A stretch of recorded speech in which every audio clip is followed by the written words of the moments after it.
Bueno, buenas a todos. Gracias por sumarse al webinar una vez más. Me presento, mi nombre es Francisco Echegoyen. Yo estoy a cargo de la mesa de Gastón Bengochea, así que ya gracias por sumarse al webinar. Bueno, Pau ya es súper, hiper, mega conocida, es asesora para Gastón Bengochea de forma independiente. Trabajó en la gestora Schroders en Reino Unido durante 15 años. Fue portfolio manager del Fondo de Oro y Metales y trabajó en Argentina para Merrill Lynch, Caspa Securities, Banco Crédito Provincial, Quinto Inversiones y Alera Ledesma. Como tienen una extensa experiencia en el mundo financiero, tanto en bonos, acciones y alternativos. A ver, Pau, lo que pasó en mayo. Creo que lo más importante quizás es bueno, ese ansiado acuerdo de deuda de Estados Unidos que finalmente, bueno, elevaron el techo de deuda una vez más. Y fue algo meramente, creo que político, bueno, algo que pasa de vez en cuando por fuera de lo financiero, me parece a mí. Bueno, finalmente se dio todo lo que estábamos secando, al final se dio y dio mucha tranquilidad y calma al mercado. También lo otro que quería preguntarte a vos es, ok, este es un año de bonos, ¿verdad? Que los bonos eran bueno, la opción más atractiva, más conservadora, más defensiva, es cierto. Pero cuando uno mira las acciones, yo acá tengo acá el SPY que está arriba, 12% en el año, van 5 meses. El nada que está arriba hoy, 34% en 5 meses. La pregunta ¿es un año de bonos o es un año de acciones? Porque ya te digo, quizás también cuando uno bueno, desengrana el S&P 500, ve que son solamente 6 empresas que están tirando fuerte, ¿no? Que son las Microsoft, Apple, Google y son las más grandes. Así que bueno, te paso esa pregunta para arrancar y después hacemos, sí, capaz, una instancia capaz, preguntas luego de la presentación, Pau. Así que adelante. Sí, buenísimo, Francisco. Y fuera de broma, bueno, captaste las cosas más importantes para hablar hoy. Eh, Viste que siempre en el mundo económico de mercados, siempre dice que lo más difícil de pegarle es en el timing. Y bueno, creo que estamos en ese momento donde los datos económicos siguen muy mixtos. Entonces, si la política monetaria en general tiene un rezago de 12, 18, 16 meses, ya deberías estar en una situación donde deberías ver una desaceleración económica, no la estás viendo todavía, vamos a ver ahora unos datos. Entonces, la pregunta es si realmente vamos a ir en este mundo feliz donde no hay recesión y las acciones pueden seguir subiendo y al mismo tiempo la Fed cumple su función, que es bajar la tasa de inflación al 2%. Entonces eso es, creo que es la clave, primero para responder si conviene renta fija y si conviene o conviene renta variable. Si vamos a seguir con inflación, es muy malo para la renta fija. Si vamos a tener recesión, es muy malo para las acciones. Entonces, todavía seguimos en esa incertidumbre macro y como te digo, el rezago de esta política monetaria, de la Fed que subió la tasa a 500 puntos básicos en menos de un año, tiene un plazo mayor para que esa tasa de interés se incorpore en la economía y tenga un impacto, ¿no? Bueno, yo creo que los datos y esta confusión que estamos viviendo es muy propia del fin de un ciclo, ¿no? Venimos de un ciclo de tasas muy bajas y alto crecimiento a un ciclo de inflación más alta, tasas de interés más altas y menor crecimiento. Y ese cambio de ciclo creo que es lo que está trayendo las confusiones que estamos viendo hoy y voy a tratar de responder en alguna de tus preguntas. Lo de el techo de deuda, vos sabés bien que, digamos, la verdad que es impensable que un Congreso de Estados Unidos entre en default. Que un senador o un diputado acepte una situación de default en el mercado americano es prácticamente impensable. Entonces, arreglaron. La verdad que la buena noticia es que arreglaron sin alargar los tiempos, pero también alargaron sin dar demasiadas concesiones a los republicanos. Entonces, no cambia mucho el espectro de lo que se esperaba en cuanto a la política fiscal, la política y el crecimiento económico. O sea, realmente no ha tenido un impacto. Igual te voy a confesar, yo creo que el mercado nunca descontó, preció la posibilidad de un default, si no los activos hubiesen estado en niveles muy diferentes a lo que los vimos, ¿no? Y también la prensa era muy pesimista, ¿no? Viene se cae la bolsa de forma nunca antes vista. O sea, la prensa también ayuda a veces a que el cliente esté nervioso, que pregunte por un treasury, que el treasury es el activo más seguro del mundo, ¿no? Sí, sí, vos tenías que entre antes y después del default, un treasury pasaba de valer 4% a valer 6%, o sea, era creo que el único mercado que mínimamente priceaba una posibilidad de default, pero cuando vos ves el resto de la renta fija, digamos, si Estados Unidos entra en default o no se pagan los bonos del Tesoro americano, rompes todo el money market y lo único que puedes hacer es tener cash, oro, armas y latas de atún, digamos, o sea, es una situación catastrófica, ¿no? Entonces, yo creo que el mercado nunca llegó a descontar tanto, todos apostamos a que ningún político de Estados Unidos, por más loco que fuera, podía aceptar una situación así, o sea, se llegó a un acuerdo como se llegó otras veces, en 2011 fue más dramático, digamos. Sí, la verdad que para mí siempre fue algo que no iba a ser un evento, pero bueno, es tan asimétrico el riesgo, o sea, si pasaba, los riesgos eran tan gigantescos que uno no podía dejar de pensarlo, pero realmente era de probabilidad muy baja, ¿no? Pero bueno, un poco yendo a los datos económicos y un poco lo que yo te decía antes, la verdad que los datos económicos en el mundo muestran un deterioro a lo que se esperaba. Te diría que en todas las regiones. En Estados Unidos es donde todavía están un poco más firmes y donde en cada dato que sale vos puedes tener un argumento para alguien positivo y para alguien negativo. Realmente en Estados Unidos sobre todo hay una inflación de datos insoportable que uno trata de analizar y dice, bueno, esta parte es positiva y esta parte es negativa. La verdad que está súper, súper complicado. Pero yendo, digamos, a mí me gusta mirar los datos porque es lo que te determina al final un poco la cosa, y lo que muestran estos gráficos, el de la izquierda, es que lo que es el ingreso personal disponible en términos reales viene aumentando. ¿Por qué? Porque la inflación cayó del máximo el año pasado del 9% y ahora está en un 4 o 5%, y los salarios vienen creciendo un 4 o 5%. Entonces tuviste una recuperación en el ingreso disponible de las personas, y por lo tanto el consumo no se desplomó, ¿no?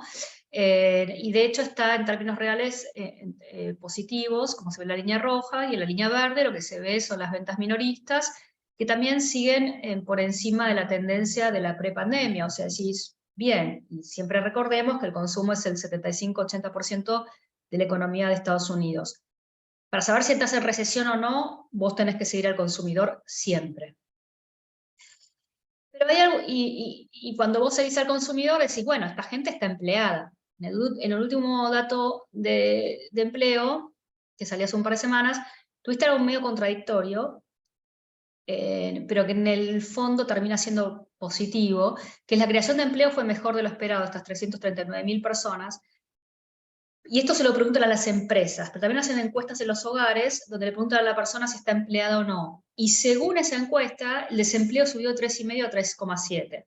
Los expertos estadísticos te dicen que en realidad este positivo de que subieron la cantidad de empleos es estadísticamente más firme que el de las encuestas de hogares, entonces tendríamos que decir que todavía el empleo sigue muy firme. Hay algunas cosas que podrían hacer dudar. Las vacantes, que es el JOLTS, que está a la derecha, arriba, viene cayendo un poco. Los salarios, por suerte, vienen creciendo menos que antes, venían creciendo un 5 o 6, ahora están creciendo un 4, que este 4 igual, la Reserva Federal se sentiría más cómoda con un 3, para llegar a una inflación del 2, vos necesitas un crecimiento de salarios un poco menor, pero bueno.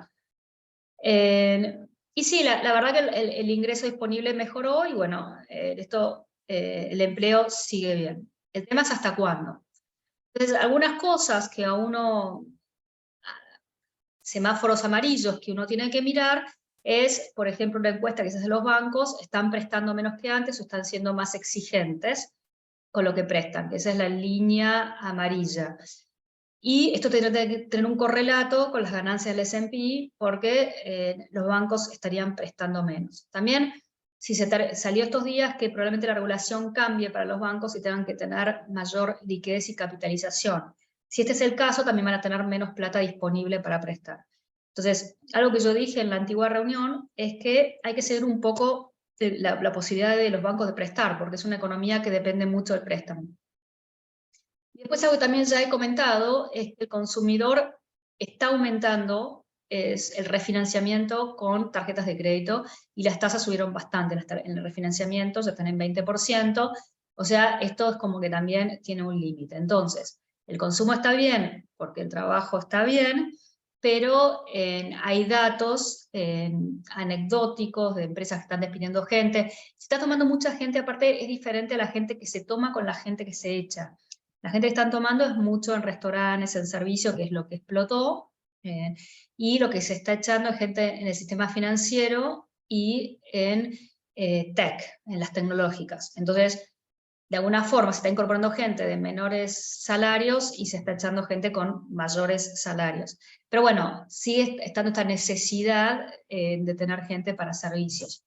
Entonces, y como les digo, la parte de vacantes, si bien las vacantes sobre los desempleados está casi en 1,8 y es muy alto, o sea, cada persona que busca un trabajo teóricamente tiene 1,8 vacantes para encontrar ese trabajo, pero así todo, hay muestras que esto se deteriora, pero muy, muy lentamente, ¿no? Por ahora la verdad que está bien. La inflación viene muy, muy estática, digamos, en un 4,5, 5%, es donde más o menos está la inflación. En el PCE que se sigue el core que sigue la Fed, que es el de abajo, está en 4,7, este es el que más mira la Fed. Mirando estos números, y si me tengo que jugar, yo creo que la Fed el 14 de junio va a ser una pausa, ¿no? Pero bueno, el mercado fue lo que estuvo dudando y afectó la renta fija de lo que iba a hacer la Fed el 14 de junio, lo vamos a ver un poquito más adelante, pero los datos de inflación no vienen mal, en el sentido que vienen bajando, pero están muy plantados en 4, 4,5, y no bajan fácilmente. Ese es un poco el mensaje que quiero dar. El mercado inmobiliario creo que es interesante, hay una gran divergencia entre lo que son nuevas casas y casas existentes. Si uno tiene una hipoteca, yo les he contado muchas veces, el 90% del mercado norteamericano tiene hipotecas a 30 años a un 3%, tasa fija. Entonces, toda esta suba de la tasa de hipotecas que pasó de 3,5 a 7, no la afectó. Pero lo que hace es que los existing homes, las casas existentes, no hay ventas, que es el gráfico a la derecha arriba, porque una persona no quiere vender su casa y entrar a comprar otra con una hipoteca mucho más cara. Entonces se desplomó. Por otro lado, las nuevas casas, que es el gráfico a la derecha, ahí sí hay mayor movimiento. Y porque esa persona, algunas pueden acceder a esa tasa de interés del 6% y no incurren, digamos, en un mayor costo porque de repente son primera vivienda. Y las casas, los valores de las casas dejaron de crecer, pero no se desplomaron, porque entre la oferta y la demanda realmente hay pocos inventarios, están los millennials entrando a comprar casas, entonces no hay muchos inventarios. Entonces nadie espera que los precios de las casas se desplomen, porque aparte no hay necesidad de vender, porque todo el mundo tiene hipotecas a largo plazo a tasas bajas, como expliqué. Entonces no se espera un desplome, pero sí que los precios puedan caer entre un 5 y 10%, y después depende mucho por zona, ¿no? Ahora bien, entonces este es un mundo muy agradable. Hay una consecuencia muy importante de lo que hablamos del techo de deuda, y este es el balance del Tesoro americano, ¿no? Que como ustedes ven, mientras discutían su techo de deuda, estuvieron bajando su disponibilidad de efectivo a niveles súper bajos. Entonces, ahora van a tener que recomponer ese balance una vez que ampliaron el techo de deuda. Es más, lo pasaron hasta el 2025, o sea, no se va a discutir hasta el próximo gobierno. Recordemos que Estados Unidos tiene elecciones presidenciales el año que viene. Se hizo a propósito, obviamente, esto. Pero cuestión que el Tesoro va a tener que volver a aumentar sus disponibilidades. Entonces va a tener que emitir bonos del Tesoro. Se estima que entre 800 billones, 1 trillón. Entonces, lo que se cree es que así como la ayuda que se los dio los bancos en marzo dio un impulso de liquidez al mercado, que esto va a absorber liquidez del mercado, esto puede terminar en una corrección, sobre todo en el mercado accionario, donde se vio importantes compras, sobre todo las últimas semanas, en la parte tecnológica, por ese temor de quedarse afuera del rally, ¿no? Entonces, récord de inversión en tecnológica en las últimas semanas. Entonces, una cosa que nos tenemos que preguntar es, cuando se absorba esta liquidez, ¿qué impacto puede tener el mercado? Un poco yendo al resto del mundo, Hago Eh, consulta, y esas tasas que se irían a refinanciar, ¿no? Serían tasas del 5% mínimo, ¿no? O sea, 5,5, 5,60 más o menos de los treasuries, o qué tasa ves como rendimiento para que se refinancien. sí, sí, sí, bueno, en general se dice que en promedio el Tesoro se financia con una duration de 5 o 7, entonces ahí estás en una tasa entre un 4 y 5%, sí, más o menos. Hay que ver el plazo que ellos eligen. En general terminan con un promedio más o menos por ahí, ¿no? También puede tener un impacto en las tasas, en donde puedan llegar a subir las tasas porque hay mayor oferta de bonos del tesoro. Puede pasar también eso. Creo que es un shock temporal, no creo que sea un shock de largo plazo, porque si bien 801 trillón es un número, pero el mercado de bonos está permanentemente la Fed emitiendo deuda para rollover o refinanciarse. Ya todo el resto del mundo, Europa viene bien este año, porque en parte viene atado a China, ¿no? Pero bueno, se desinfló un poco el crecimiento en China, como se ven estos datos. Son datos muy buenos, pero venían desde un abril del año pasado donde estaban cerrados. Entonces, si bien las minoristas crecieron un 11%, se esperaba que creciera un 18% y la producción industrial también que creciera mucho más. Entonces la gente lo que dice es que China viene creciendo menos de lo que se esperaba. Yo sigo creyendo en esta historia por el hecho de que yo creo que el gobierno chino está impulsando un crecimiento entre un 5 y un 6%, y que, por ejemplo, hoy anunció una relajación en tasas de interés por parte de los bancos para que presten más, ¿no? Entonces yo creo que eso va a ser una tendencia que va a seguir, y es más, tampoco me sorprendería que vaya a haber una devaluación de la moneda para fomentar para fomentar las exportaciones, ¿no? Entonces es una historia que el mercado se decepcionó, yo pienso que todavía puede funcionar, y bueno, esto también ayudó mucho a Europa en la primera mitad del año, a la bolsa, y otra cosa que ayudó mucho fue el precio de la energía, que bajó el precio del gas, el precio del petróleo, pero bueno, vamos a ver qué pasa el próximo invierno, si es más frío de lo que fue el anterior, ¿no? A ver, voy a pasar. Ok. Es un gráfico que habitualmente les muestro de cómo viene el mercado este año. Japón, la verdad que viene súper bien, es en los mercados más fuertes. No es un mercado que yo sea experta, lo único que puedo decir es que ahí cambió el presidente del Banco Central y se esperaba que fuera una política monetaria más dura. La verdad que no lo hizo hasta ahora, y por eso que el yen no se apreció más, y eso en general es bueno para la bolsa de Japón, que tiene muchos exportadores. Entonces, Japón viene muy bien. Aparte, de los últimos años Japón hizo un trabajo muy importante en sacar burocracias, y las compañías ganan más plata de lo que ganaban en el pasado, digamos. En Europa, como decía antes, se benefició de la reapertura de China, y por más que hubo excepción en China, no lo hubo en Europa, ¿no? Pero es una inversión indirecta a China, primero porque Alemania son los primeros socios comerciales, y esto de Europa pasó con Alemania entrando en recesión en el primer trimestre, ¿no? El S&P, como bien decía Francisco, viene 11,6, por más que podamos haber bien explicado por muy pocos nombres. La renta fija, que podemos saber, subieron los rendimientos de las tasas, entonces, por un cambio de expectativas que ahora vamos a contar, entonces entregaron parte de la ganancia del año, pero vienen arriba en general entre 2 y 4%, los diferentes asset class dentro de la renta fija, y lo que todavía viene muy atrasado es el sector inmobiliario, China y commodities, ¿no? Son los que están ahí negativos. Pero claramente, como se ve, es raro tener muchos años de una columna toda roja o naranja, así que bueno, este año viene bastante positivo, y como decía Francisco, en la renta variable también. Ahora vamos a hablar de la renta variable y la renta fija, si realmente tiene sentido es esto que estamos viendo. Lo que pasó es que con los mejores datos económicos, sobre todo en Estados Unidos, y con las últimas minutas de la Fed, donde muchos miembros dicen que la inflación está bajando más lento de lo que se esperaba, el gráfico de arriba es la curva de rendimientos del Tesoro, y lo que se ve es que en el último mes subió toda esa curva con expectativas de que tal vez la Fed tenía que volver a subir la tasa ahora en junio, que es el 14 de junio la próxima reunión.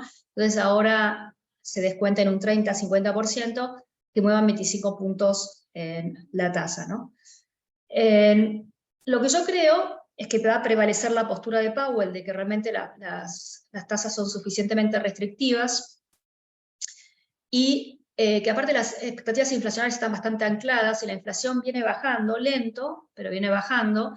Entonces creo que se pueden dar el lujo de esperar, porque creo que está toda esta discusión filosófica de cuánto tarda la política monetaria en tener un impacto en la economía. Y creo que esa es la discusión que está latente en el mercado, en la Fed, y es lo que estamos viendo con estas tasas, ¿no? Entonces, subieron más las barras de abajo, ustedes ven que subieron más las tasas cortas, porque eso muestra las expectativas de suba de tasa. Entonces lo que se discute es si la Fed va a subir la tasa. Yo creo que no la va a subir en junio, y en julio va a depender mucho de cómo vengan los datos económicos, pero sobre todo la parte de inflación. Pero, digamos, yo creo que es probable que empecemos a ver que realmente los datos económicos empiezan a aflojar más en la segunda mitad del año, sobre todo al final de la segunda mitad del año, y que también las ganancias corporativas van a empezar a sufrir. Entonces, en ese escenario, yo creo que lo más probable es que la tasa que vemos ahora sea la definitiva, ¿no? Y ustedes me han escuchado muchas veces decir que en realidad las expectativas del mercado era que bajasen las tasas este año, se modificaron un poco ahora esperan una baja en diciembre, y más en enero, que sigue siendo mucho más optimista de lo que espera la Fed, pero bueno, antes esperaban bajas a mitad de año, ahora es como que hasta se descontaría, como les dije, que suba 1 o 2 veces más. Yo creo que no lo van a hacer, pero bueno, es lo que está en discusión en el mercado, y esto es importante, muy importante para la renta fija sobre todo, ¿no? Yo creo que si sube la tasa, ahora en junio va a ser una sorpresa muy negativa para el mercado, pero bueno, como le dije, no es mi escenario de base. En julio está más en discusión, pero para eso tiene que salir un mal dato de inflación. Yo lo que decía, son las expectativas inflacionarias. El primer gráfico es a un año, las expectativas de inflación es del 2,2%, yo creo que es súper baja. Esto está lo que está embebido en los bonos que ajustan por inflación. Yo creo que es un excelente trade comprar TIPS, lo que se llama TIPS, que son los bonos que ajustan por inflación, sobre todo a un año, porque están descontando una tasa de inflación muy baja para mí, inclusive es cuando uno quiere ser optimista. Y después, con respecto a los rendimientos, siguen siendo súper altos, en el high yield de un 8-9%, nosotros somos precavidos acá. Yo les quiero contar que yo recibo pedidos todos los días para analizar créditos individuales, ya hay muchos downgrades, muchos créditos que realmente están complicados y que van a tener una reestructuración. Entonces me parece que estas malas noticias, sobre todo en el high yield, se van a ir acelerando, con lo cual uno tiene que ser más selectivo. En el investment grade nunca hay defaults, históricamente, y ahí uno puede conseguir una tasa de alrededor de un 6%. Pero bueno, cuando uno ve los rendimientos de la renta fija este año, van desde el high yield de Europa un 5% hasta un 2%, más o menos los otros activos 2,5%. Venía mejor, pero el último mes, con la suba en la tasa que les mostré de los bonos del Tesoro norteamericano, la renta fija entregó parte de la ganancia del año. Yo creo que vamos a volver a tasas largas que bajen por peores datos económicos. Un instrumento interesante son los MBS, estos son las hipotecas residenciales, que en muchos casos este instrumento está garantizado por el gobierno federal. Subió 80 a 100 puntos básicos los spreads, esto es una buena inversión, ¿por qué? No solamente porque está garantizado, sino que se subieron los spreads por una razón técnica, que es que se corrieron los compradores naturales de este instrumento, que son los bancos centrales y los bancos, que tuvieron que aumentar sus necesidades de liquidez.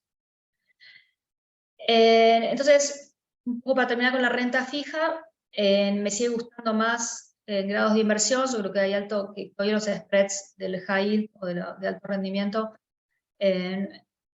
no están atractivos. Creo que pueden subir esos spreads, con los cuales yo veo riesgos. En grado de inversión, la oportunidad es mucho más clara y uno puede tener una tasa, después vamos a ver en bonos individuales, pero más o menos de un 6% sin asumir demasiados riesgos, cuando antes en el pasado los rendimientos de estos bonos eran 3 o 4%, 2,5%, o sea, no había rendimiento. Y después hay oportunidades puntuales, uno en estos securitizados de hipotecas que le mostré, que son los MBS, o en bonos que ajustan por inflación. O sea, en vez de comprar los bonos del tesoro nominales, comprar los que ajustan por inflación, sobre todo los cortos. Yendo a la renta fija, y como bien decía Francisco, este año ha sido un año muy bueno para la renta fija, y donde lo peor que anduvo el año pasado, mejor funciona en este año, ¿no? Entonces, si uno ve los sectores que más subieron, que son las barras de la derecha, vemos, por ejemplo, que subieron todos los tecnológicos, y ahí tenemos acciones como Apple, Microsoft o Nvidia, que sabemos que subieron 160, 40%. Communication Service, que ahí está Google, y está Facebook y Netflix, y Consumer Discretionary, que está Amazon, Tesla, o sea, esos tres que ustedes ven, yo les nombro estas empresas que están en estos sectores, y explica la mayor parte de esa suba de 34-32% que vimos en esos sectores. El S&P, bueno, esto tiene una semana, pero subió ahora 11,5 más o menos ahora, en ese momento que yo lo hice estaba 9,5, y después los sectores que mejor anduvieron el año pasado están abajo, entonces es una suba muy concentrada.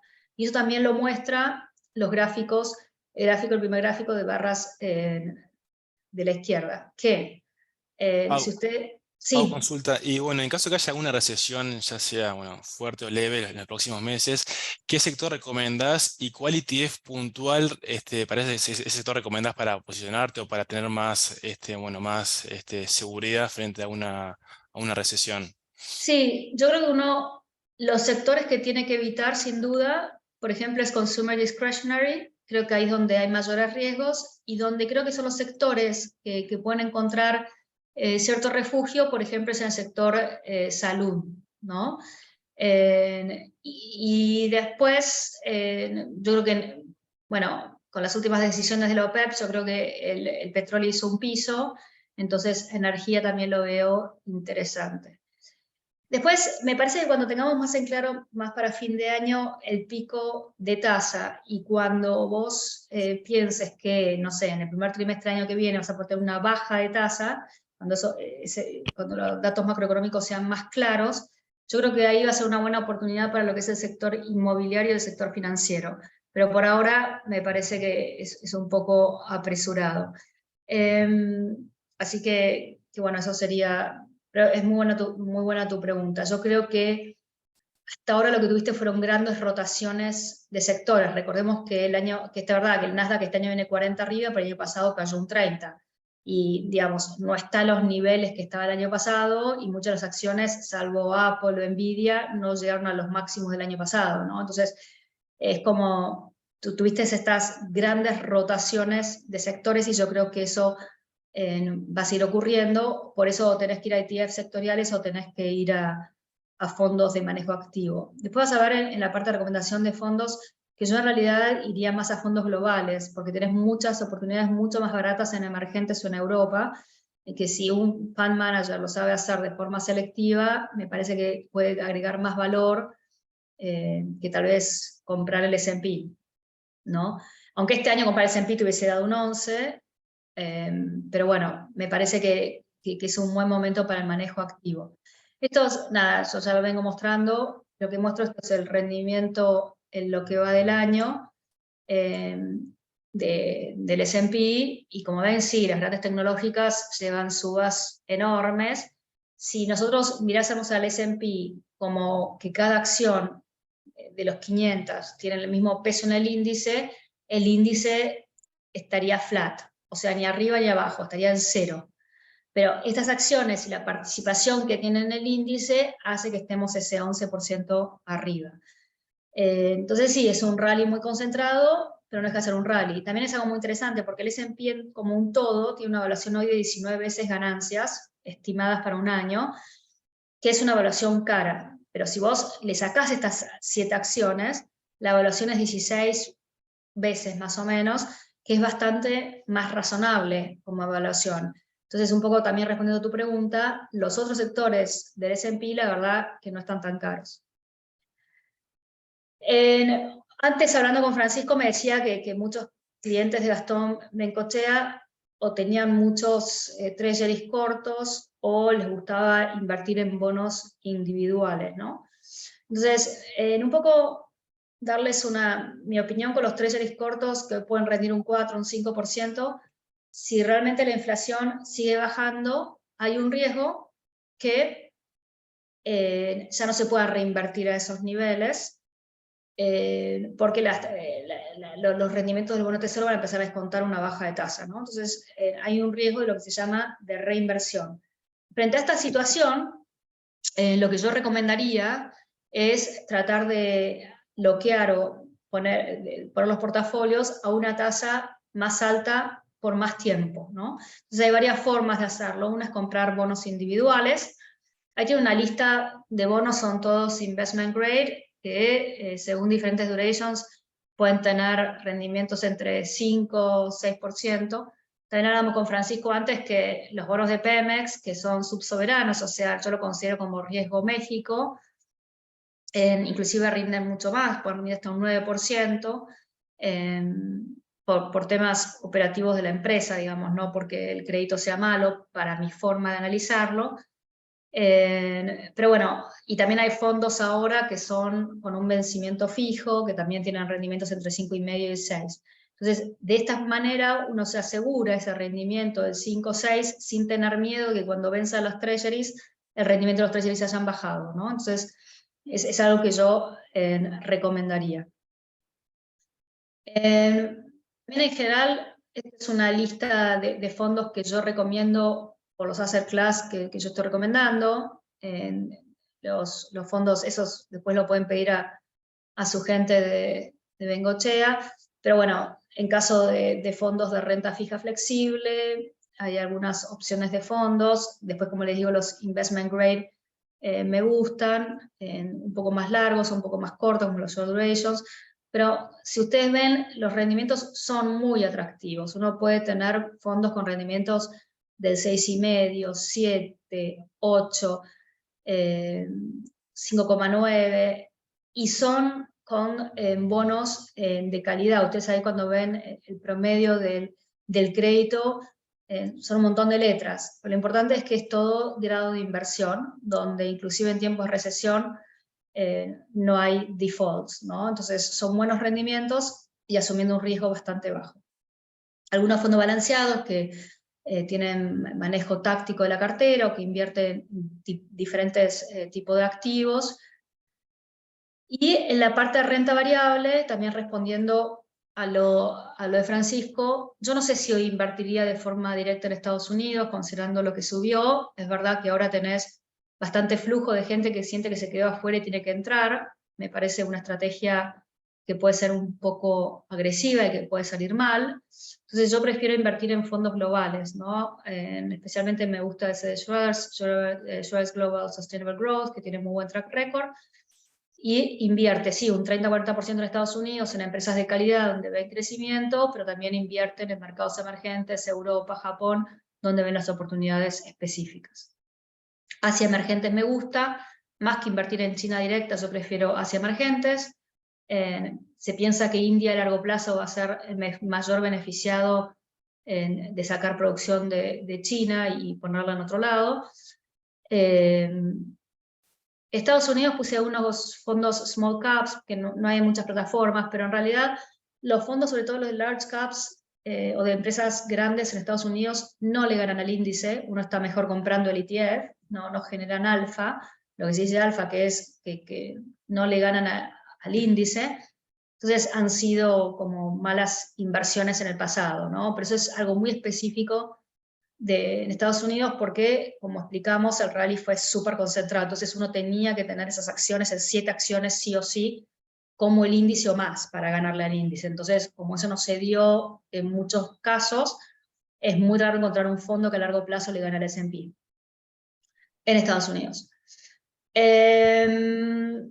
Pau, tenemos ahí una pregunta de, bueno, de cómo ves vos el S&P 500 en este ahora segundo semestre. ¿Lo ves alcista? ¿Lo ves que puede llegar a quizás a corregir algo? El S&P 500, ¿cuál es Yo creo, tu mira, visión? si uno es medio brutal, la realidad es que el S&P se está moviendo en un canal de 3.700 a 4.200 en el último año.